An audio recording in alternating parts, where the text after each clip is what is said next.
ನಗರದ post master ಒಬ್ಬ ತನ್ನ ಹೆಂಡತಿಯ ಕೊಲೆಯಿಂದ ಜರ್ಜರಿತನಾಗಿದ್ದ. ತನ್ನ ಮುದ್ದಿನ ಮಡದಿಯನ್ನ ಯಾರೋ ಕೊಂದ್ಹಾಕಿದ್ದಾರೆ, ದಯವಿಟ್ಟು ಪಾಪಿಗಳನ್ನ ಹುಡುಕಿ ಅವರಿಗೆ ಶಿಕ್ಷೆ ಆಗಬೇಕು, ನನ್ನ ಹೆಂಡತಿ ಆತ್ಮಕ್ಕೆ ಶಾಂತಿ ಸಿಗೋವರೆಗೂ ನಾನು ಸುಮ್ಮನಿರಲ್ಲ ಅಂತ ಪಣ ತೊಡ್ತಾನೆ. ಆದರೆ ಅವನ ಹೋರಾಟ ವ್ಯರ್ಥವಾಗಿತ್ತು. 17 ವರ್ಷ ಆದರೂ ಇವನ ಹೆಂಡತಿಯನ್ನ ಕೊಂದವರ ಬಗ್ಗೆ ಸುಳಿವು ಸಿಗಲ್ಲ. ಕೋರ್ಟು ಕಚೇರಿ ಅಂತ ಎಷ್ಟೇ ಅಲೆದ್ರೂ ಫಲ ನೀಡಿರಲಿಲ್ಲ. ಪೊಲೀಸರು ಹಲವು ಬಾರಿ ಇನ್ವೆಸ್ಟಿಗೇಷನ್ ಮಾಡಿದ್ರೂ ಅವರ ತನಿಖೆ ಮತ್ತೆ ಝೀರೋಗೆ ಬಂದು ನಿಲ್ತಾ ಇತ್ತು. ಈ ಕೊಲೆಯಲ್ಲಿ ಒಬ್ಬ ಸಸ್ಪೆಕ್ಟ್ ಇದ್ದ, ಅವನೇ ಮುತ್ತು. ಎಲ್ಲ ಪೊಲೀಸರು ಆ ಮುತ್ತುನ ಹಿಡಿಯೋಕೆ ಹರಸಾಹಸ ಪಟ್ಟಿದ್ರು. ಬಟ್ ಅದೊಂದು ದಿನ ಸ್ಟೇಷನ್ಗೆ ಒಬ್ಬ ಖಡಕ್ ಆಫೀಸರ್ ಇನ್ಚಾರ್ಜ್ ತಗೋತಾರೆ.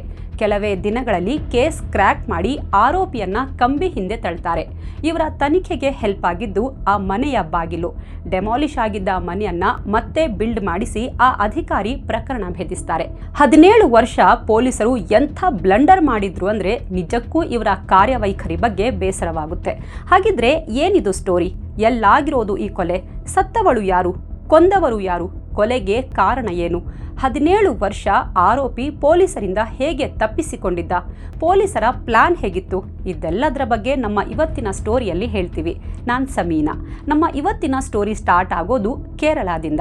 ಇಲ್ಲಿನ ಪಠನಂತಿಟ್ಟ ಜಿಲ್ಲೆಯಲ್ಲಿ ಪುಲ್ಲಾಡ್ ಅನ್ನೋ ಒಂದು ಚಿಕ್ಕ ಊರಿದೆ. ಇಲ್ಲಿ ಜನಾರ್ದನ್ ನಾಯರ್ ತನ್ನ ಹೆಂಡತಿ ರಮಾದೇವಿ ನಾಯರ್ ಮತ್ತು 2 ಮಕ್ಕಳ ಜೊತೆ ಇರ್ತಾ ಇದ್ರು. ಇವರಿಗೆ ಒಬ್ಬ ಮಗ, ಒಬ್ಳು ಮಗಳು. ಜನಾರ್ದನ್ ನಾಯರ್ ಪೋಸ್ಟ್ ಆಫೀಸ್ನಲ್ಲಿ ಸೀನಿಯರ್ ಅಕೌಂಟೆಂಟ್ ಆಗಿ ಕೆಲಸ ಮಾಡ್ತಾ ಇದ್ರು. ಇವರದ್ದು ಸರ್ಕಾರಿ ಕೆಲಸ. ಸ್ವಲ್ಪ ದಿನಗಳಲ್ಲೇ ರಿಟೈರ್ಡ್ ಆಗೋದ್ರಲ್ಲಿದ್ರು. ಮಕ್ಕಳಿಗೆ ಮದುವೆಯಾಗಿ ಅವರು ಬೇರೆ ಕಡೆ ಇರ್ತಿದ್ರು. ಹಬ್ಬ ಹರಿದಿನಗಳಲ್ಲಿ ಯಾವಾಗಲೂ ಒಮ್ಮೆ ಬಂದು ಅಪ್ಪ ಅಮ್ಮನನ್ನ ಮಾತಾಡಿಸ್ಕೊಂಡು ಹೋಗ್ತಾ ಇದ್ರು. ಇವರದ್ದು ಹ್ಯಾಪಿ ಫ್ಯಾಮಿಲಿ. ಅವತ್ತು 26 ಮೇ 2006 ಸಂಜೆ 7 ಗಂಟೆ ಸುಮಾರು ಜನಾರ್ದನ್ ನಾಯರ್ ಎಂದಿನಂತೆ ತಮ್ಮ ಆಫೀಸ್ ಕೆಲಸ ಮುಗಿಸ್ಕೊಂಡು ಮನೆಗೆ ಬರ್ತಾರೆ. ಆದರೆ ಈ ವೇಳೆ ಮನೆಯ ಮೇನ್ ಡೋರ್ ಮುಚ್ಚಿತ್ತು. ಬಾಗಿಲು ಒಳಗಡೆಯಿಂದ ಲಾಕ್ ಇತ್ತು. ಜನಾರ್ದನ್ ಡೋರ್ ನಾಕ್ ಮಾಡ್ತಾರೆ. ಆದರೆ ಎಷ್ಟೊತ್ತು ಬಾಗಿಲು ಬಡಿದ್ರು ಒಳಗಡೆಯಿಂದ ರಮಾದೇವಿ ಬಾಗಿಲು ಓಪನ್ ಮಾಡೋದೇ ಇಲ್ಲ. ಜೋರಾಗಿ ರಮಾ ರಮಾ ಅಂತ ಕರೀತಾರೆ. ಆದ್ರೂ ಬಾಗಿಲು ತೆರೆಯೋದೇ ಇಲ್ಲ. ಇದೇನಿದು? ರಮಾ ಯಾವತ್ತೂ ಈ ರೀತಿ ಮಾಡಲ್ವಲ್ಲ ಅಂತ ಜನಾರ್ದನ್ಗೆ ಗಾಬರಿಯಾಗುತ್ತೆ. ಆ ಮನೆಯ ಬಾಗಿಲಿನ ಮೇಲ್ಭಾಗದಲ್ಲಿ ಚಿಕ್ಕ ಕಿಟಕಿ ಇತ್ತು. ವೆಂಟಿಲೇಷನ್ಗೆ ಹೆಲ್ಪ್ ಆಗುತ್ತೆ ಅಂತ ಗ್ರಿಲ್ ಹಾಕ್ಸಿದ್ರು. ಹೇಗೋ ಮೇಲೆ ಹತ್ತಿ ಗ್ರಿಲ್ ಒಳಗೆ ಕೈ ಹಾಕಿ ಒಳಗಡೆಯಿಂದ ಚಿಲ್ಕ ತೆಗಿತಾರೆ. ಬಾಗಿಲು ಓಪನ್ ಆಗುತ್ತೆ. ಒಳಗೆ ಬಂದ ಕೂಡಲೇ ಹೆಂಡತಿಯನ್ನ ಕರೀತಾರೆ. ಡೈನಿಂಗ್ ರೂಮ್ಗೆ ಹೋಗ್ತಾರೆ. ಅಲ್ಲಿನ ದೃಶ್ಯ ನೋಡಿ ಹೌಹಾರಿ ಬಿಡ್ತಾರೆ. ರಮಾ ಅಂತ ಜೋರಾಗಿ ಕೂಗ್ತಾರೆ. ರಮಾದೇವಿ ಫ್ಲೋರ್ ಮೇಲೆ ರಕ್ತದ ಮಡುವಿನಲ್ಲಿ ಬಿದ್ದಿದ್ರು. ರಮಾಳನ್ನ ಎಬ್ಸೋಕೆ ಟ್ರೈ ಮಾಡ್ತಾರೆ. ಅವಳನ್ನ ತೊಡೆ ಮೇಲೆ ಹಾಕ್ಕೊಂಡು ಗಟ್ಟಿಯಾಗಿ ತಪ್ಪಿಕೊಂಡು ಅಳೋಕೆ ಶುರು ಮಾಡ್ತಾರೆ. ರಮಾ ಕುತ್ತಿಗೆ ಹತ್ರ ಆಗಿತ್ತು. ಅಲ್ಲಿಂದಾನೇ ರಕ್ತ ಸುರಿತಾ ಇತ್ತು. ಮನೆಯಿಂದ ಹೊರಗಡೆ ಬಂದು ಅಕ್ಕಪಕ್ಕದವರನ್ನ ಕೂಗಿ ಕರೀತಾರೆ. ಜನಾರ್ದನ್ ವಾಯ್ಸ್ ಕೇಳಿ ಊರಿನ ಕೆಲವರು ಮನೆ ಹತ್ರ ಓಡೋಡಿ ಬರ್ತಾರೆ. ಮನೆ ಒಳಗಡೆ ಹೋಗಿ ನೋಡ್ತಾರೆ. ವಿಷಯ ಕೋಯಿಪುರಂ ಪೊಲೀಸರಿಗೆ ತಲುಪಿತ್ತು. ತಡ ಮಾಡದೆ ಕೋಯಿಪುರಂ ಪೊಲೀಸರು ಫೊರೆನ್ಸಿಕ್ ಟೀಮ್ಗೂ ಇನ್ಫಾರ್ಮ್ ಮಾಡಿ ಘಟನಾ ಸ್ಥಳಕ್ಕೆ ಬರ್ತಾರೆ. ಪೊಲೀಸರು ಮೊದಲಿಗೆ ಮನೆಯೊಳಗಿದ್ದ ಜನರನ್ನ ಮನೆಯಿಂದ ಆಚೆ ಕಳಿಸ್ತಾರೆ. ಫೊರೆನ್ಸಿಕ್ ಟೀಮ್ ನೀಟಾಗಿ ಎಲ್ಲ ಎವಿಡೆನ್ಸ್ ಕಲೆಕ್ಟ್ ಮಾಡಿ ಹೊರಡ್ತಾರೆ. ರಮಾಳನ್ನ ಮೊದಲು ನೋಡಿದ್ದೇ ಜನಾರ್ದನ್ ನಾಯರ್. ಪೊಲೀಸರು ಜನಾರ್ದನ್ಗೆ ಕೆಲವೊಂದು ಬೇಸಿಕ್ ಪ್ರಶ್ನೆ ಕೇಳ್ತಾರೆ. ಆದರೆ ಇಳಿ ವಯಸ್ಸಲ್ಲಿ ಹೆಂಡತಿ ಕಳ್ಕೊಂಡಿದ್ದ ಜನಾರ್ದನ್ಗೆ ಮಾತಾಡೋ ಶಕ್ತಿಯೇ ಇರಲಿಲ್ಲ. ಆದರೂ ಸಮಾಧಾನ ಮಾಡಿಕೊಂಡು ನಡೆದ ವಿಷಯ ಹೇಳ್ತಾರೆ. ಸರ್, ಪ್ರತಿದಿನದಂತೆ ಇವತ್ತೂ ಕೂಡ ಡ್ಯೂಟಿ ಮುಗಿಸ್ಕೊಂಡು ಸಂಜೆ ಮನೆಗೆ ಬಂದೆ. ಆದರೆ ಬಾಗಿಲು ಒಳಗಡೆಯಿಂದ ಲಾಕ್ ಇತ್ತು. ಆಮೇಲೆ ಗ್ರಿಲ್ ಒಳಗೆ ಕೈ ಹಾಕಿ ಬಾಗಿಲು ಓಪನ್ ಮಾಡಿದೆ. ಒಳಗೆ ಬಂದು ನೋಡಿದ್ರೆ ರಮಾ ಸತ್ತು ಬಿದ್ದಿದ್ಲು ಸರ್ ಅಂತ ಅಳೋಕೆ ಸ್ಟಾರ್ಟ್ ಮಾಡ್ತಾರೆ. ಮನೆಯಲ್ಲಿ ಏನಾದರೂ ಕಳ್ತನ ಆಗಿದ್ಯಾ, ಏನಾದರೂ ಮಿಸ್ ಆಗಿದ್ಯಾ ಅಂತ ಕೇಳ್ತಾರೆ. ಅದಕ್ಕೆ ಜನಾರ್ದನ್, ಹೌದು ಸರ್, ರಮಾದೇವಿಗೆ ಚಿನ್ನ ಅಂದರೆ ತುಂಬ ಇಷ್ಟ. ಮನೆಯಲ್ಲಿದ್ದರೂ ಅವಳು ಒಡವೆ ಹಾಕ್ಕೊಂಡೇ ಇರ್ತಾ ಇದ್ಲು.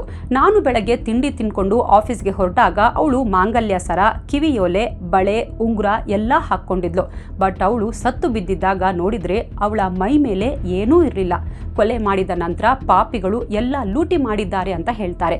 ಫೊರೆನ್ಸಿಕ್ ಟೀಮ್ ಶವ ಪರಿಶೀಲನೆ ಮಾಡುವಾಗ ರಮಾದೇವಿ ಕೈ ಬೆರಳುಗಳಲ್ಲಿ ಸುಮಾರು 40 ಕೂದಲು ಸಿಕ್ಕಾಕೊಂಡಿರೋ ಬಗ್ಗೆ ಪೊಲೀಸರಿಗೆ ಹೇಳ್ತಾರೆ. ಕೂದಲನ್ನ DNA ಪರೀಕ್ಷೆಗೆ ಕಳಿಸ್ತಾರೆ. ಪೊಲೀಸರು ಅಕ್ಕಪಕ್ಕದವರ ಹತ್ರ ವಿಚಾರಣೆ ಮಾಡ್ತಾರೆ. ಯಾರಾದರೂ ಅನುಮಾನಾಸ್ಪದವಾಗಿ ಇವರ ಮನೆ ಹತ್ರ ಓಡಾಡ್ತಾ ಇದ್ರಾ? ಯಾರಾದರೂ ಒಳಗೆ ನುಗ್ಗಿದ್ದು ನೋಡಿದ್ರಾ? ಯಾರ ಮೇಲಾದರೂ ಅನುಮಾನ ಇದೆಯಾ ಅಂತೆಲ್ಲ ಕೇಳ್ತಾರೆ. ಆದರೆ ಸಂಜೆ ಆಗಿದ್ರಿಂದ ಬೇಗ ಕತ್ಲೆ ಆಗೋಗಿತ್ತು. ಪವರ್ ಕೂಡ ಇರಲಿಲ್ಲ. ನಾವು ಯಾರನ್ನು ನೋಡಿಲ್ಲ ಸರ್, ನಮಗೆ ಯಾರ ಮೇಲೂ ಅನುಮಾನ ಇಲ್ಲ. ನಾವೆಲ್ಲ ನಮ್ಮ ಮನೆಯಲ್ಲಿದ್ವಿ ಅಂತ ಹೇಳ್ತಾರೆ. ರಮಾದೇವಿ ಮತ್ತು ಜನಾರ್ದನ್ ತುಂಬ ಒಳ್ಳೆ ಜನ, ಇಬ್ಬರದ್ದು ತುಂಬ ಹೆಲ್ಪಿಂಗ್ ನೇಚರ್, ಯಾರಿಗೂ ಇವ್ರ ಮೇಲೆ ದ್ವೇಷ ಇರಲಿಲ್ಲ ಸರ್ ಅಂತಾನು ಹೇಳ್ತಾರೆ. ಆದರೆ ಅದರಲ್ಲಿ ಒಬ್ಬ ಮಹಿಳೆ ಮಾತ್ರ, ಸರ್ ಇವತ್ತು ಸಂಜೆ ಯಾರೋ ಒಬ್ಬ ಇವರ ಮನೆ ಹತ್ರ ರೌಂಡ್ ಹೊಡಿತಾ ಇದ್ದ, ನಾನು ನೋಡಿದೆ, ಅವನು ಹೆಂಗೆಂಗೋ ಆಡ್ತಾ ಇದ್ದ, ತುಂಬ ಹೆದರ್ಕೊಂಡ ಹಾಗೆ ಕಾಣ್ತಾ ಇದ್ದ, ಅವನು ಎಲ್ಲರ ಮನೆಗಳನ್ನು ನೋಡಿಕೊಂಡು ಹೋದ ಸರ್ ಅಂತಾರೆ. ನಿಮಗೆ ಆ ವ್ಯಕ್ತಿಯ ಮುಖ ನೆನಪಿದ್ಯಾ ಅಂತ ಪೊಲೀಸರು ಕೇಳ್ತಾರೆ. ಅದಕ್ಕೆ ಹೌದು ಸರ್, ನಾನು ಅವನನ್ನು ಒಂದು ವಾರದಿಂದ ನೋಡ್ತಾ ಇದ್ದೀನಿ, ಇಲ್ಲೇ ಸ್ವಲ್ಪ ದೂರದಲ್ಲಿ ಒಂದು ಕನ್ಸ್ಟ್ರಕ್ಷನ್ ಕೆಲಸ ನಡೀತಾ ಇದೆ, ಅವನು ಅಲ್ಲೇ ದಿನಗೂಲಿ ಮಾಡ್ತಾನೆ. ಆದರೆ ಇದೇ ಫಸ್ಟ್ ಟೈಮ್ ನಾನು ಅವನನ್ನು ಇಲ್ಲಿ ರಮಾದೇವಿ ಮನೆ ಹತ್ರ ನೋಡಿದ್ದು. ನಾನು ಅವನನ್ನು ಮಾತಾಡಿಸೋಣ ಅಂದ್ಕೊಂಡೆ, ಬಟ್ ನನ್ನನ್ನು ನೋಡಿ ಅವನು ಬೇಗ ಹೋಗ್ಬಿಟ್ಟ. ಇದಾದ ಸ್ವಲ್ಪ ಹೊತ್ತಾದ್ಮೇಲೆ ಜನಾರ್ದನ್ ಅವರು ಬಂದರು. ನಾನು ನಮ್ಮ ಮನೆ ಒಳಗೆ ಹೋಗ್ಬಿಟ್ಟೆ. ಆಮೇಲೆ ಕೂಗಾಡೋ ಸೌಂಡ್ ಬಂತು, ಅದನ್ನು ಕೇಳಿ ನಾನು ಇಲ್ಲಿಗೆ ಬಂದೆ ಸರ್ ಅಂತ ಪೊಲೀಸರಿಗೆ ಹೇಳ್ತಾಳೆ. ಈ ಮಹಿಳೆ ಕೊಟ್ಟ ಲೀಡ್ ತುಂಬ ಮಹತ್ವದ್ದಾಗಿತ್ತು. ಅಲ್ಲಿಗೆ ಪೊಲೀಸರ ಮೊದಲ ಸಸ್ಪೆಕ್ಟ್ ಆ ದಿನಗೂಲಿ ನೌಕರನೇ ಆಗಿದ್ದ. ಬಹುಶಃ ಇವನು ದರೋಡೆ ಮಾಡೋಕೆ ಬಂದು ರಮಾದೇವಿಯ ಕೊಲೆ ಮಾಡಿರಬಹುದು ಅನ್ನೋದು ಪೊಲೀಸರ ಥಿಯರಿಯಾಗಿತ್ತು. ಬಟ್ ವಿಷಯ ಬೇರೆನೇ ಇತ್ತು. ಮಾರನೇ ದಿನ ಅಂದರೆ ಮೇ 27ರಿಂದಲೇ ಪೊಲೀಸರು ತನಿಖೆ ಸ್ಟಾರ್ಟ್ ಮಾಡ್ತಾರೆ. ಪೊಲೀಸರ ಒಂದು ಟೀಮ್ ಆ ಕನ್ಸ್ಟ್ರಕ್ಷನ್ ಸೈಟ್ಗೆ ಹೋಗ್ತಾರೆ. ಅಲ್ಲಿ ಹೋಗಿ ವಿಚಾರಿಸಿದಾಗ ಅವರು ಹುಡುಕ್ತಾ ಇದ್ದ ವ್ಯಕ್ತಿಯ ಹೆಸರು ಗೊತ್ತಾಗಿತ್ತು. ಅವನ ಹೆಸರು ಚೂಡಾಲ ಮುತ್ತು. ಈ ಚೂಡಾಲ ಮುತ್ತು ಒಬ್ಬ ಮೈಗ್ರೆಂಟ್ ವರ್ಕರ್ ಆಗಿದ್ದ. ಅಂದರೆ ಈತ ತಮಿಳುನಾಡಿನಿಂದ ಇಲ್ಲಿಗೆ ವಲಸೆ ಬಂದಿದ್ದ. ಅವನ ಬಗ್ಗೆ ಅಲ್ಲಿದ್ದವರನ್ನ ಕೇಳ್ತಾರೆ. ಸರ್, ಅವನು ಕೆಲಸಕ್ಕೆ ಬಂದಿಲ್ಲ, ಕೇಳದೆ ರಜೆ ಹಾಕಿದ್ದಾನೆ ಅಂತಾರೆ. ಪೊಲೀಸರು ಫೋಟೋ ಮತ್ತು ಅಡ್ರೆಸ್ ತಗೊಂಡು ಮುತ್ತು ಮನೆಗೆ ಹೋಗ್ತಾರೆ. ಅವನು ಒಂದು ಬಾಡಿಗೆ ಮನೆಯಲ್ಲಿದ್ದ. ಓನರ್ಗೆ ವಿಷಯ ಹೇಳಿ ಮುತ್ತುನ ಕರೆಸಿ ಅಂತಾರೆ. ಒಂದು ಚಿಕ್ಕ ರೂಮಲ್ಲಿ ಇನ್ನೂ ಕೆಲ ಫ್ರೆಂಡ್ಸ್ ಜೊತೆ ಅವನು ಇರ್ತಾ ಇದ್ದ. ಬಟ್ ಅವರಿಗೂ ಮುತ್ತು ಬಗ್ಗೆ ಗೊತ್ತಿರಲಿಲ್ಲ. ಅವನು ನಿನ್ನೆ ಸಂಜೆಯಿಂದ ಮನೆಗೆ ಬಂದಿಲ್ಲ, ಎಲ್ಲಿಗೆ ಹೋಗಿದ್ದಾನೋ ಗೊತ್ತಿಲ್ಲ ಅಂತಾರೆ. ಮುತ್ತು ಬಗ್ಗೆ ಇನ್ನೂ ಕೆಲವು ಡೀಟೇಲ್ಸ್ ಕೊಡ್ತಾರೆ. ಸರ್, ಈ ಮುತ್ತು ಸರಿ ಇಲ್ಲ. ಹೆಂಗಸರು ವಾಶ್ರೂಮ್ಗೆ ಹೋದಾಗ ಅವರನ್ನ ಕಿಟಕಿಯಿಂದ ಇಣುಕಿ ನೋಡ್ತಿದ್ದ, ಹೆಂಗಸರನ್ನ ಚುಡಾಯಿಸ್ತಾ ಇದ್ದ, ಅವರ ಜೊತೆ ಅಸಭ್ಯವಾಗಿ ವರ್ತಿಸ್ತಾ ಇದ್ದ ಅಂತ ರೂಮ್ ಮೇಟ್ಸ್ ಮುತ್ತು ಬಗ್ಗೆ ಹೇಳ್ತಾರೆ. ಮುತ್ತು ಬಗ್ಗೆ ಇಷ್ಟೆಲ್ಲ ಗೊತ್ತಾದ್ಮೇಲೆ ಪೊಲೀಸರಿಗೆ ಇವನೇ ಕೊಲೆಗಾರ ಅನ್ನೋದು ದೃಢವಾಗಿತ್ತು. ಬಟ್ ಈಗಿದ್ದ ಚಾಲೆಂಜ್ ಅಂದರೆ ಅವನನ್ನ ಎಲ್ಲಿ ಹುಡುಕೋದು ಅನ್ನೋದು. ತಕ್ಷಣ ಟೀಮ್ ಮಾಡಿಕೊಂಡು ಅವನನ್ನ ಹುಡುಕೋಕೆ ಸ್ಟಾರ್ಟ್ ಮಾಡ್ತಾರೆ. ಅಷ್ಟೊತ್ತಿಗೆ ರಮಾದೇವಿಯ PM ರಿಪೋರ್ಟ್ ಬಂದಿತ್ತು. ಇದರಲ್ಲಿ ಕುತ್ತಿಗೆಗೆ ಹರಿತವಾದ ವಸ್ತುವಿಂದ ಇರ್ದಿದ್ರಿಂದ ಅವರು ಸ್ಥಳದಲ್ಲೇ ಸತ್ತಿದ್ದಾರೆ. ಸಾಯೋ ಮುಂಚೆ ಫೈಟ್ ಬ್ಯಾಕ್ ಮಾಡಿದ್ರಿಂದ ದೇಹದ ಮೇಲೆ ಕೆಲವೊಂದು ಗಾಯದ ಗುರುತುಗಳಾಗಿವೆ ಅಂತ ಹೇಳಲಾಗಿತ್ತು.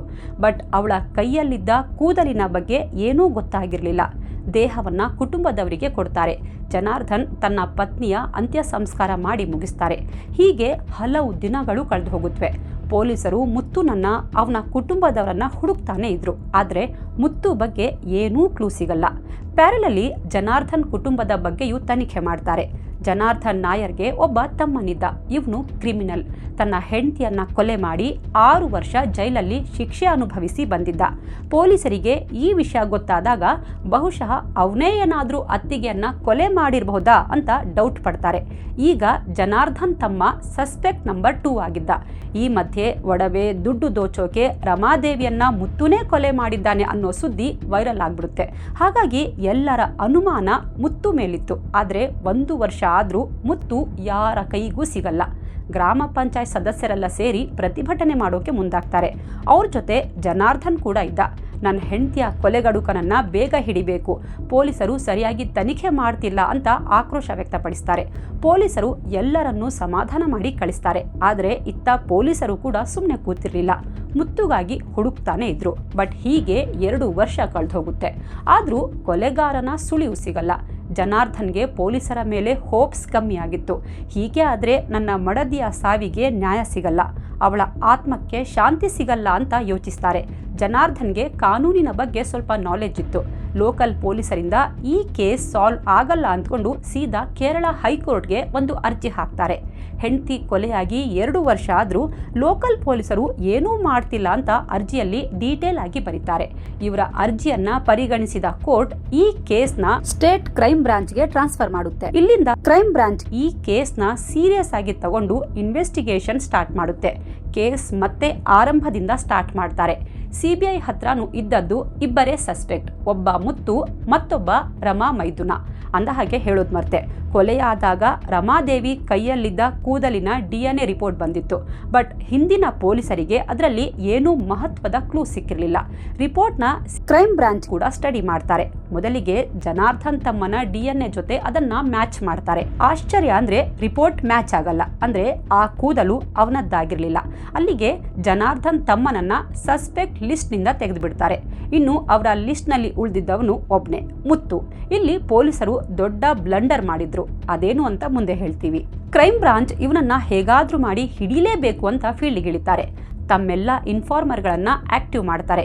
ಕೆಲವು ದಿನಗಳಲ್ಲಿ ಒಂದು ಲೀಡ್ ಸಿಗುತ್ತೆ. ಉತ್ತರ ಪ್ರದೇಶದ ಕಾನ್ಪುರ್ನಲ್ಲಿ ಯಾರೋ ಒಬ್ಬ ವ್ಯಕ್ತಿ ಥೇಟ್ ಮುತ್ತು ಥರಾನೇ ಇದ್ದಾನೆ, ಅಲ್ಲಿ ಕೆಲಸ ಮಾಡ್ಕೊಂಡಿದ್ದಾನೆ ಅನ್ನೋ ಟಿಪ್ ಸಿಗುತ್ತೆ.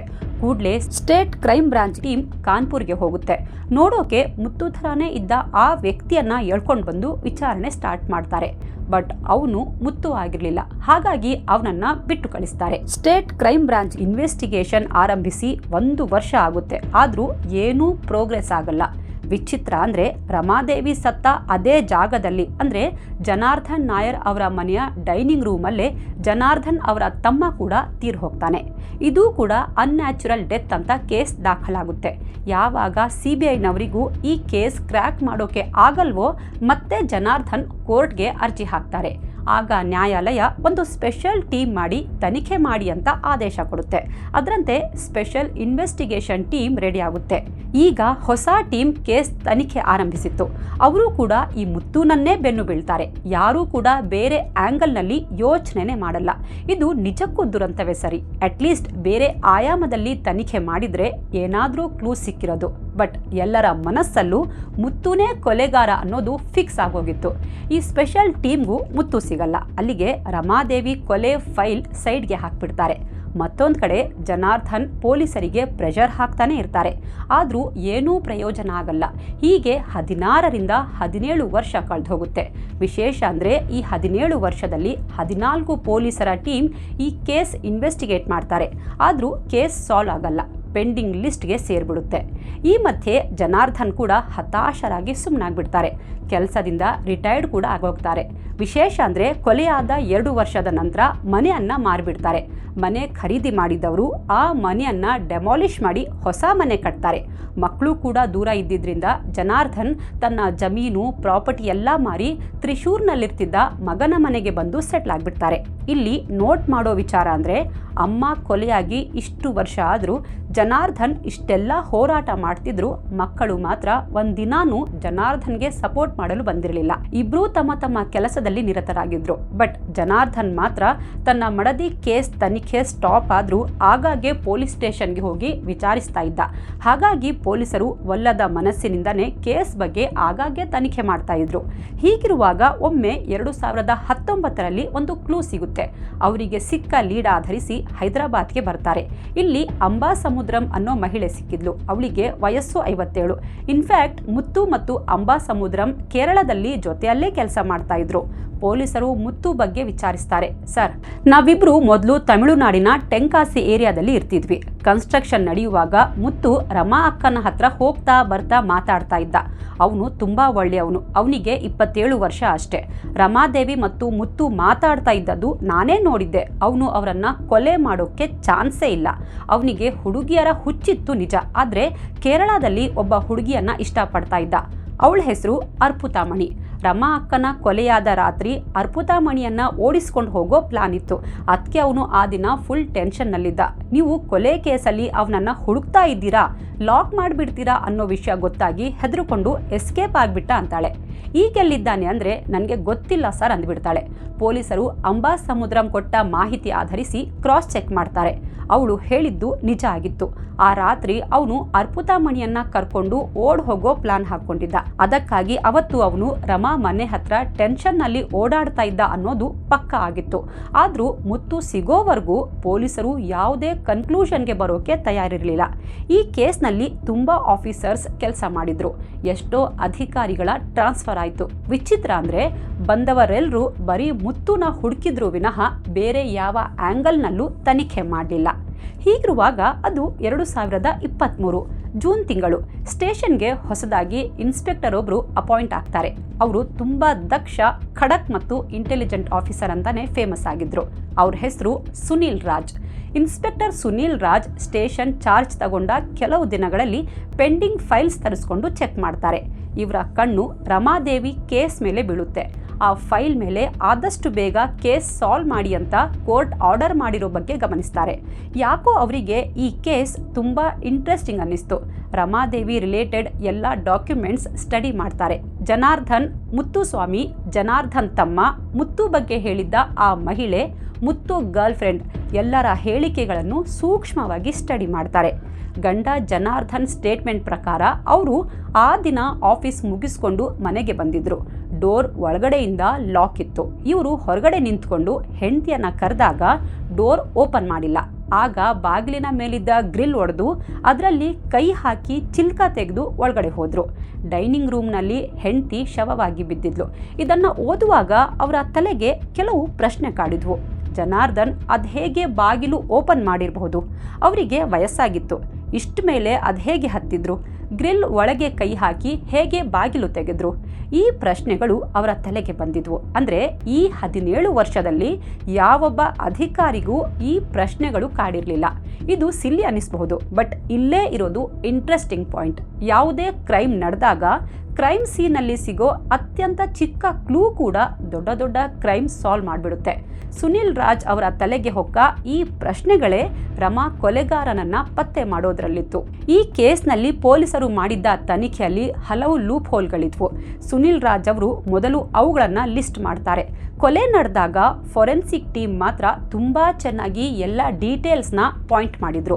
ಅದು ಎಷ್ಟರ ಮಟ್ಟಿಗೆ ಅಂದರೆ, ಜನಾರ್ದನ್ ಮನೆಯ ಬಾಗಿಲಿನ ಎತ್ತರ ಎಷ್ಟಿದೆ, ಅಗಲ ಎಷ್ಟಿದೆ, ಗ್ರಿಲ್ ಎಷ್ಟು ಎತ್ತರದಲ್ಲಿದೆ, ಗೋಡೆ ಎಷ್ಟು ಹೈಟ್ ಇದೆ, ಎಷ್ಟು ದಪ್ಪ ಇದೆ, ಹೀಗೆ ಪ್ರತಿಯೊಂದು ಮೈನ್ಯೂಟ್ ಡೀಟೇಲ್ಸ್ ರೆಕಾರ್ಡ್ ಮಾಡಿದ್ರು. ಜೊತೆಗೆ ಎಲ್ಲ ಆ್ಯಂಗಲ್ನಿಂದನೂ ಬಾಗಿಲಿನ ಫೋಟೋಸ್, ಗ್ರಿಲ್ನ ಫೋಟೋಸ್ ತಗೊಂಡಿದ್ರು. ಇನ್ಸ್ಪೆಕ್ಟರ್ ಸುನೀಲ್ ರಾಜ್ ಆ ಎಲ್ಲ ಡೀಟೇಲ್ಸ್ ಸ್ಟಡಿ ಮಾಡ್ತಾರೆ, ಫೋಟೋಸ್ ನೋಡ್ತಾರೆ. ಆಗ ಅವರ ತಲೆಗೆ ಒಂದು ವಿಷಯ ಹೊಳೆಯುತ್ತೆ. ಜನಾರ್ದನ್ ಒಬ್ಬರೇ ಹತ್ತಿ ಗ್ರಿಲ್ ಒಡೆದು ಬಾಗಿಲಿನ ಚಿಲ್ಕ ತೆಗೆಯೋದು ಅಸಾಧ್ಯ ಅನ್ನೋದು ಅವರಿಗೆ ಮನವರಿಕೆ ಆಗಿತ್ತು. ಇಲ್ಲಿಂದ ಇನ್ಸ್ಪೆಕ್ಟರ್ ಸುನೀಲ್ ರಾಜ್ ಒಂದು ಟೀಮ್ ರೆಡಿ ಮಾಡ್ತಾರೆ. ಇಂಟ್ರೆಸ್ಟಿಂಗ್ ಅಂದರೆ, ಈ 17 ವರ್ಷಗಳಲ್ಲಿ ರಮಾದೇವಿ ಕೇಸ್ನ ಇನ್ವೆಸ್ಟಿಗೇಟ್ ಮಾಡ್ತಾ ಇರೋದು ಇದು 15ನೇ ಟೀಮ್ ಜೊತೆಗೆ ಸುನೀಲ್ ರಾಜ್ ಜನಾರ್ದನ್ ಇರ್ತಿದ್ದ ಮನೆಗೆ ಹೋಗ್ತಾರೆ. ಆದರೆ ಅದಾಗಲೇ ಆ ಮನೆ ಡೆಮಾಲಿಷ್ ಮಾಡಿ ಅಲ್ಲಿ ಹೊಸ ಮನೆ ಕಟ್ಟಿಯಾಗಿತ್ತು. ಈಗ ಜನಾರ್ದನ್ ಎಲ್ಲಿದ್ದಾರೆ ಅಂತ ವಿಚಾರಿಸ್ತಾರೆ. ಅವರು ತ್ರಿಶೂರ್ನಲ್ಲಿ ತನ್ನ ಮಗನ ಮನೆಯಲ್ಲಿರೋದು ಗೊತ್ತಾಗುತ್ತೆ. ಇನ್ಸ್ಪೆಕ್ಟರ್ ಸುನೀಲ್ ರಾಜ್ ಅವರ ತಲೆಗೆ ಒಂದು ಬ್ಯೂಟಿಫುಲ್ ಐಡಿಯಾ ಬಂದಿತ್ತು. ಅದಕ್ಕೆ ಹೇಳೋದು, ಒಬ್ಬ ಆಫೀಸರ್ ಮನಸ್ಸು ಮಾಡಿದರೆ, ತಲೆ ಉಪಯೋಗಿಸಿದ್ರೆ ಖಂಡಿತ ಎಂಥ ದೊಡ್ಡ ಕೇಸ್ ಬೇಕಾದರೂ ಸಾಲ್ವ್ ಮಾಡಬಹುದು ಅಂತ. ಸುನೀಲ್ ರಾಜ್ ಒಬ್ಬ ಮೇಸ್ತ್ರಿಯನ್ನ ಮತ್ತು ಗಾರೆ ಕೆಲಸದವರನ್ನ ಕರೆಸಿ ರಮಾದೇವಿ ಕೊಲೆ ಆಗಿದ್ದ ಆ ಮನೆಯ ಥರದ್ದೇ ಮತ್ತೊಂದು ಮನೆಯ ಗೋಡೆ, ಅದರ ಮೇಲೆ ಗ್ರಿಲ್ ಕಟ್ಟೋಕೆ ಹೇಳ್ತಾರೆ. ಆ ಗೋಡೆ ಎಕ್ಸಾಕ್ಟ್ ಅಷ್ಟೇ ಹೈಟ್ ಮತ್ತು ವಿಡ್ತ್ ಇತ್ತು. ಮನೆಯ ಬಾಗಿಲಿನ ಮೆಷರ್ಮೆಂಟ್ನ ಒಂದು ಸೇಮ್ ಡೋರ್ ಮಾಡಿಸ್ತಾರೆ. ಅದಕ್ಕೆ ಚಿಲ್ಕ ಹಾಕಿಸ್ತಾರೆ. ಅಷ್ಟೇ ಎತ್ತರದಲ್ಲಿ ಗ್ರಿಲ್ ರೆಡಿ ಮಾಡಿಸ್ತಾರೆ. ಇಷ್ಟೆಲ್ಲ ರೆಡಿ ಮಾಡಿಕೊಂಡ ನಂತರ ಪೊಲೀಸರು ತ್ರಿಶೂರ್ನಲ್ಲಿದ್ದ ಜನಾರ್ದನ್ ಮಗನ ಮನೆಗೆ ಹೋಗ್ತಾರೆ. ಪೊಲೀಸರನ್ನ ನೋಡಿದ ಕೂಡಲೇ ಜನಾರ್ದನ್, ಸರ್ ಏನಾಯಿತು, ರಮಾ ಕೊಲೆಗಾರ ಸಿಕ್ಕಿದ್ನಾ ಅಂತ ಕೇಳ್ತಾರೆ. ಅವರಿಗೆ ಅದಾಗಲೇ 70 ವರ್ಷ ದಾಟಿತ್ತು.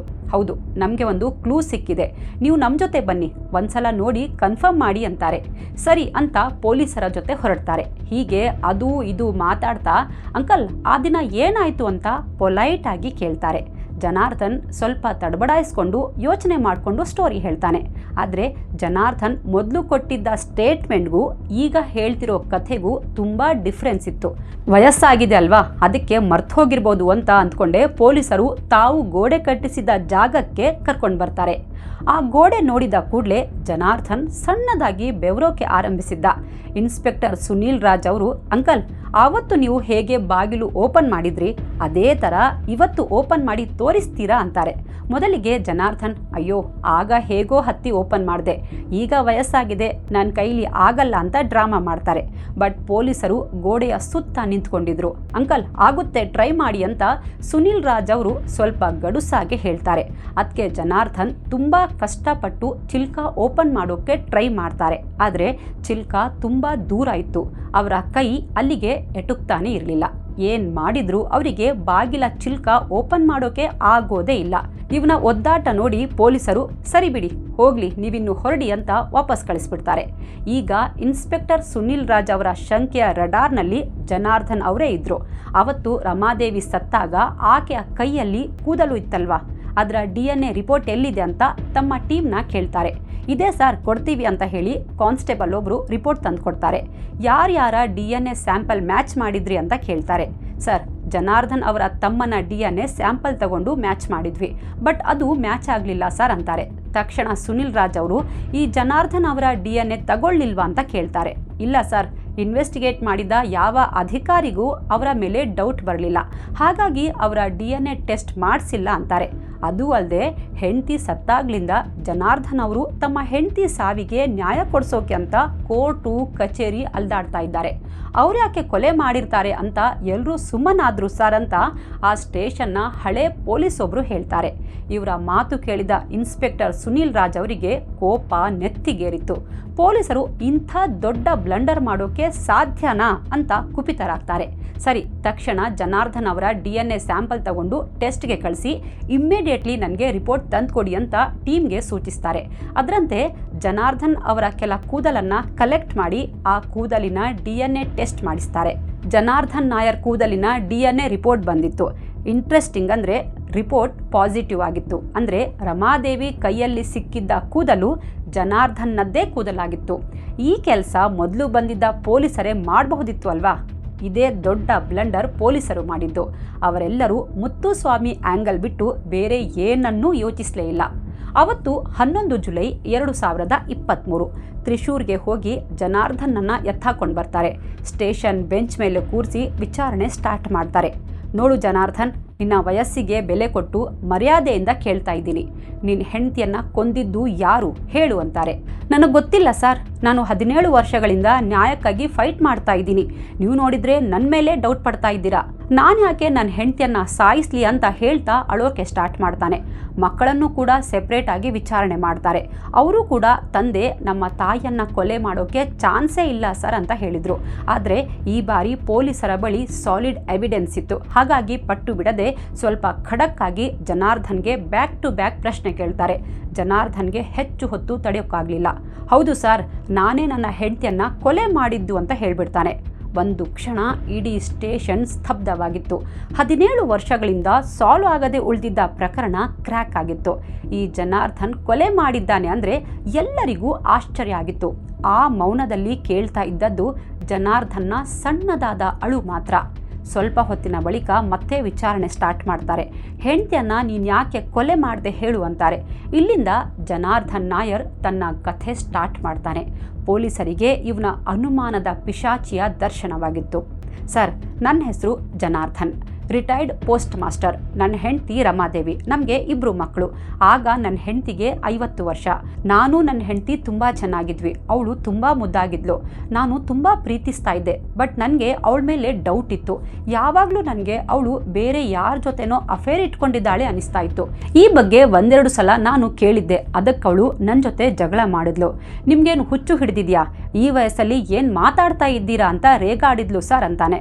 ಅವಳ ಮಾತು ನನಗೆ ಸಮಾಧಾನ ತಂದಿರಲಿಲ್ಲ. ನನ್ನ ತಲೆಯಲ್ಲಿ ಅನುಮಾನದ ಪಿಶಾಚಿ ನರ್ತನ ಮಾಡ್ತಿತ್ತು. ನಮ್ಮನೆಯಲ್ಲಿ ಲ್ಯಾಂಡ್ಲೈನ್ ಫೋನ್ ಇತ್ತು. ರಮಾಗೆ ಯಾರ್ಯಾರು ಫೋನ್ ಮಾಡ್ತಾರೆ ನೋಡೋಣ, ಅವಳನ್ನು ರೆಡ್ ಹ್ಯಾಂಡ್ ಆಗಿ ಹಿಡಿಯೋಣ ಅಂತ ಕಾಲರ್ ID ಹಾಕ್ಸಿದ್ದೆ. ಆದರೂ ನನಗೆ ಏನೂ ಪ್ರೂಫ್ ಸಿಗಲಿಲ್ಲ. ಬಟ್ ಅವಳಿಗೆ ಅಫೇರ್ ಇರೋ ಬಗ್ಗೆ ನನಗೆ ಅನುಮಾನ ಇತ್ತು. ಇದೇ ವಿಚಾರಕ್ಕೆ ನಮ್ಮಿಬ್ಬರ ಮಧ್ಯೆ ಜಗಳ ಜೋರಾಗಿತ್ತು. ಜಗಳ ವಿಕೋಪಕ್ಕೆ ಹೋಗ್ತಿತ್ತು. ಎಷ್ಟೋ ಸಲ ಹೊಡೆದು ಸಾಯಿಸ್ಬಿಡೋಣ ಅಂತ ಅನ್ಕೋತಾ ಇದ್ದೆ. ಬಟ್ ನಾನೊಬ್ಬ ಗೌರ್ಮೆಂಟ್ ಎಂಪ್ಲಾಯಿ. ನಾನೇನಾದರೂ ಕೊಲೆ ಮಾಡಿ ಜೈಲ್ಗೆ ಹೋದರೆ ನನ್ನ ಕೆಲಸ ಹೋಗುತ್ತೆ. ನನಗೆ ಬರೋ ಪೆನ್ಷನ್ ಕೂಡ ನಿಂತು ಹೋಗುತ್ತೆ. ಜೀವನ ಪರ್ಯಂತ ಜೈಲಲ್ಲಿ ಕೊಳಿಬೇಕಾಗುತ್ತೆ ಅಂತ ಕೋಪ ಅವಾಯ್ಡ್ ಮಾಡ್ತಾ ಇದ್ದೆ. ಬಟ್ ಹೇಗಾದರೂ ಮಾಡಿ ರಮಾಳನ್ನು ಮುಗಿಸ್ಬೇಕು ಅಂತಾನೆ ಯೋಚಿಸ್ತಾ ಇದ್ದೆ. ಅದಕ್ಕಾಗಿ ಹಲವು ಕ್ರೈಮ್ ಮೂವೀಸ್ ನೋಡ್ತಾ ಇದ್ದೆ. ಆ ಸಿನಿಮಾಗಳಿಂದ ಪ್ರೇರಿತನಾಗಿ ಗ್ರಿಲ್ ಮತ್ತು ಚಿಲ್ಕಾ ಪ್ಲಾನ್ ರೆಡಿ ಮಾಡಿದೆ ಸರ್ ಅಂತಾನೆ. ಅವತ್ತು 26 ಮೇ 2006 ರಮಾಳನ್ನ ಕೊಲೆ ಮಾಡಿಬಿಟ್ಟೆ. ನಂತರ ಅವಳ ಒಡವೆ ಬಿಚ್ಚಿದೆ. ಯಾವುದೇ ಸಾಕ್ಷ್ಯ ಸಿಗಬಾರ್ದು ಅಂತ ಅವುಗಳೆಲ್ಲವನ್ನ ರಾಟೆ ಬಾವಿಯಲ್ಲಿ ಹಾಕ್ಬಿಟ್ಟೆ. ಇದೊಂದು ದರೋಡೆ ಕೇಸ್ ಥರ ಬಿಂಬಿಸೋಕೆ ಈ ಪ್ಲಾನ್ ಮಾಡಿದ್ದೆ. ನಂತರ ನಾನೇ ಡೋರ್ ಲಾಕ್, ಬಾಗಿಲು, ಗ್ರಿಲ್, ಚಿಲ್ಕ ಎಲ್ಲ ಕಥೆ ಕಟ್ಟಿದ್ದೆ ಅಂತಾನೆ. ನಂತರ ಪೊಲೀಸರು ಬಂದು ತನಿಖೆ ಶುರು ಮಾಡಿದ್ರು. ಈ ವೇಳೆ ನಮ್ಮ ನೇಬರ್ ಒಬ್ರು ಈ ಮುತ್ತು ಅನ್ನೋ ವ್ಯಕ್ತಿ ನಮ್ಮನೆ ಹತ್ರ ಓಡಾಡ್ತಾ ಇದ್ದ ಅಂತ ಹೇಳಿದ್ದು ಕೇಳಿಸ್ಕೊಂಡೆ. ಇದನ್ನೇ ಬಳಸ್ಕೊಂಡು ನಾನು ನೆರೆಯವರ ಸಹಾಯದಿಂದ ಮುತ್ತು ಮೇಲೆ ಸಂಶಯ ಬರೋ ಹಾಗೆ ಎಲ್ಲ ಪೊಲೀಸ್ ಅಧಿಕಾರಿಗಳ ಮೈಂಡಲ್ಲೂ ಮುತ್ತುನೇ ಸಸ್ಪೆಕ್ಟ್ ಆಗೋ ಹಾಗೆ ಮಾತಾಡಿದೆ ಸರ್. ನನ್ನ ಪ್ಲಾನ್ ವರ್ಕೌಟ್ ಆಯಿತು ಸರ್. ನನ್ನ ಮೈಂಡ್ ಗೇಮ್ನಿಂದಾಗಿ ನಾನು ಬಚಾವಾಗ್ಬಿಟ್ಟೆ ಅಂತಾನೆ. ಅಲ್ಲ ಕಣಯ್ಯ, ಕೊಲೆ ಮಾಡಿದ್ದೂ ಆಯಿತು, ಬೇರೆಯವನ ಮೇಲೆ ಸಂಶಯ ಬರೋ ಹಾಗೆ ಮಾಡಿದ್ದೂ ಆಯಿತು, ಹೇಗೂ ಕೇಸ್ ಕ್ಲೋಸ್ ಆಗಿಬಿಡೋದು. ಬಟ್ ನೀನು ಯಾಕೆ ಪ್ರತಿಭಟನೆ, ಹೈಕೋರ್ಟ್ಗೆ ಅರ್ಜಿ, CBI ಅಂತೆಲ್ಲ ಡ್ರಾಮಾ ಮಾಡಿದೆ ಅಂತ ಕೇಳ್ತಾರೆ. ಸರ್, ನಾನು ಒಂದು ಫಿಲ್ಮ್ ನೋಡಿದ್ದೆ. ಕೊಲೆ ಮಾಡಿದ ನಂತರ ವಿಲನ್ ಹೀಗೆ ಮಾಡಿದ್ದ, ಪೊಲೀಸರ ದಿಕ್ಕು ತಪ್ಪಿಸಿದ್ದ, ಯಾರೂ ಅವನನ್ನು ಹಿಡಿಯೋಕೆ ಆಗಿರಲಿಲ್ಲ. ಒಂದು ವೇಳೆ ನಾನು ಪೊಲೀಸ್ ಸ್ಟೇಷನ್, ಕೋರ್ಟು ಅಂತ ಹೋಗದೆ ಇದ್ದಿದ್ರೆ 17 ವರ್ಷಗಳ ಮುಂಚೆನೇ ನನ್ನ DNA ಸ್ಯಾಂಪಲ್ ತಗೊಂಡು ಮ್ಯಾಚ್ ಮಾಡಿ ನನ್ನನ್ನು ಹಿಡಿದು ಬಿಡೋರು ಅಂತಾನೆ. ಬಟ್ 17 ವರ್ಷ ನಾನು ಯಾರಿಗೂ ಸಿಗದೆ ಆರಾಮಾಗಿದ್ದೆ. 2.5 ವರ್ಷದ ನಂತರ ಮನೆಯನ್ನೂ ಮಾರಿಬಿಟ್ಟೆ. ನಂತರ ಆ ಮನೆ ಡೆಮಾಲಿಷ್ ಮಾಡಿ ಹೊಸ ಮನೆ ಕೂಡ ಕಟ್ಬಿಟ್ರು. ಅಲ್ಲಿಗೆ ನಾನಿನ್ನೂ ಬಚಾವ್ ಅಂದ್ಕೊಂಡೆ.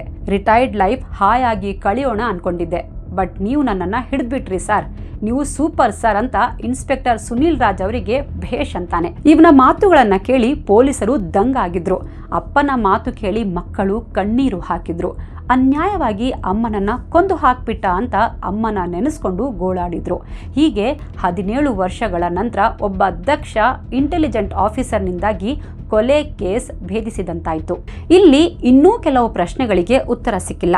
ಜನಾರ್ದನ್ ಮತ್ತು ರಮಾದೇವಿ ಇಬ್ಬರು ದಿನ ಜಗಳ ಆಡ್ತಿದ್ರು ಅಂದರೆ ಅಕ್ಕಪಕ್ಕದವರಿಗೆ ಇದು ಗೊತ್ತಿರಲಿಲ್ವಾ? ಯಾರು ಯಾಕೆ ಈ ಬಗ್ಗೆ ಪೊಲೀಸರಿಗೆ ಮೊದಲೇ ಹೇಳಿಲ್ಲ? ಕೊಲೆಯ ಮೊದಲ ಸಸ್ಪೆಕ್ಟ್ ಮುತ್ತುಸ್ವಾಮಿ ಏನಾದ? ಚೆನ್ನೈನ ಆ ಹೆಂಗಸು ಹೇಳಿದಂತೆ ಈ ಮುತ್ತು ರಮಾದೇವಿ ಜೊತೆ ನಿಜಕ್ಕೂ ಮಾತಾಡ್ತಿದ್ನಾ?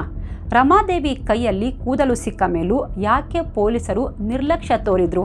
ಜನಾರ್ದನ್ DNA ಟೆಸ್ಟ್ ಮಾಡಿಸಿ ಮ್ಯಾಚ್ ಮಾಡೋ ಗೋಜಿಗೆ ಯಾಕೆ ಹೋಗಲಿಲ್ಲ? ಜನಾರ್ದನ್ ನನ್ನ ಮೇಲೆ ಡೌಟ್ ಪಟ್ಟು ನನ್ನ ಜೊತೆ ಜಗಳ ಆಡ್ತಿದ್ದಾನೆ ಅನ್ನೋದನ್ನು ರಮಾದೇವಿ ಮಕ್ಕಳಿಗೆ ಯಾಕೆ ಹೇಳಲಿಲ್ಲ? ಈ ಎಲ್ಲ ಪ್ರಶ್ನೆಗಳಿಗೂ ಇನ್ನೂ ಉತ್ತರ ಸಿಕ್ಕಿಲ್ಲ. ಈ ಬಗ್ಗೆ ಇನ್ಸ್ಪೆಕ್ಟರ್ ಸುನೀಲ್ ರಾಜ್ ಮಾತಾಡಿದ್ದಾರೆ. ಮುತ್ತು ಏನಾದ ಅನ್ನೋದು ಯಾರಿಗೂ ಗೊತ್ತಾಗಿಲ್ಲ. ಅವನ ಮಿಸ್ಸಿಂಗ್ ಬಗ್ಗೆ ಯಾರೂ ಏನೂ ಕಂಪ್ಲೇಂಟ್ ಕೂಡ ಕೊಟ್ಟಿಲ್ಲ. ಹಾಗೆ ಅವನಿಗೂ ಈ ಕೊಲೆಗೂ ಏನೂ ಸಂಬಂಧನೇ ಇಲ್ಲ ಅಂದಿದ್ದಾರೆ. ಇದು ಪೊಲೀಸರ ನೆಗ್ಲಿಜೆನ್ಸ್ ಅಂತ ಹೇಳ್ತಾ ಪೊಲೀಸರ ವಿರುದ್ಧವೂ ಅಸಮಾಧಾನ ವ್ಯಕ್ತಪಡಿಸಿದ್ದಾರೆ. ಜನಾರ್ದನ್ ವಿರುದ್ಧ ಚಾರ್ಜ್ ಶೀಟ್ ರೆಡಿ ಮಾಡಿ ಅವನನ್ನು ಕೋರ್ಟ್ಗೆ ಪ್ರೊಡ್ಯೂಸ್ ಮಾಡಿದ್ರು. ಈತ ಕೊಟ್ಟಾರ್ಕಾರ ಜೈಲಲ್ಲಿದ್ದಾನೆ. ಸದ್ಯ ಟ್ರಯಲ್ ಸ್ಟಾರ್ಟ್ ಆಗಿದೆ. ಜನಾರ್ದನ್ ವಿರುದ್ಧ ಇರೋದು ಅವನ ಕನ್ಫೆಷನ್ ಮತ್ತು DNA ಮ್ಯಾಚ್ ರಿಪೋರ್ಟ್. ಅದು ಬಿಟ್ಟರೆ ಪೊಲೀಸರು ಇನ್ನೂ ಯಾವ ಸಾಕ್ಷ್ಯ ಕಲೆ ಹಾಕಿದ್ದಾರೋ ನೋಡಬೇಕು. ಅಕಸ್ಮಾತ್ ಅವನು ಪೊಲೀಸರಿಗೆ ಕೊಟ್ಟಿರೋ ಸ್ಟೇಟ್ಮೆಂಟ್ನಿಂದ ಉಲ್ಟಾ ಹೊಡೆದ್ರೆ ಆಗ ಮತ್ತೆ ಕೇಸ್ ಕಾಂಪ್ಲಿಕೇಟ್ ಆಗಬಹುದು. ಅವನು ಜೈಲಿಂದ ಬಿಡುಗಡೆ ಕೂಡ ಆಗೋ ಸಾಧ್ಯತೆ ಇದೆ. ಅಲ್ಲ, ಇಳಿ ವಯಸ್ಸಲ್ಲಿ ಕಟ್ಕೊಂಡ ಹೆಂಡತಿ ಮೇಲೆ ಸಂಶಯಪಟ್ಟು ಅವಳನ್ನು ಬರ್ಬರವಾಗಿ ಕೊಂದುಹಾಕಿದ್ದಾನಲ್ಲ, ಇಂಥವನಿಗೆ ಏನು ಹೇಳಬೇಕು ಹೇಳಿ?